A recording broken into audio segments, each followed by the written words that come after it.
Gérard Claudel, je l'ai connu il y a 40 ans quand j'étais simple président d'une association de riverains et en tant que vice-président du département, il était en charge de voir de quelle manière le département pouvait, avec la région, engager des travaux pour réhabiliter les berges. J'habite au bord de l'eau et c'était un vrai sujet.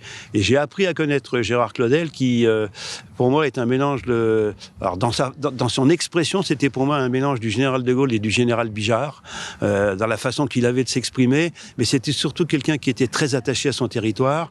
J'aime à dire qu'il avait de la terre aux godasses, quoi. C'est-à-dire que c'était quelqu'un qui était très attaché à la terre, à l'agriculture, au Vexin. J'ai eu la chance de le côtoyer en tant que conseiller départemental, conseiller général à l'époque pendant un certain nombre d'années, d'avoir beaucoup de relations très fort sympathiques avec lui. C'était un homme qui inspirait une grande confiance, une grande amitié. Et il m'a fait en plus l'honneur, après qu'il ait abandonné ses mandats électifs, de me téléphoner souvent pour me poser des questions, comment ça marchait au département, etc. J'allais le voir chez lui et c'est quelque chose qui était toujours un vrai plaisir d'échanger avec lui. C'est une profonde tristesse et une grande émotion d'ailleurs que nous avons tous ce matin eu quand la présidente nous a demandé de lui rendre hommage.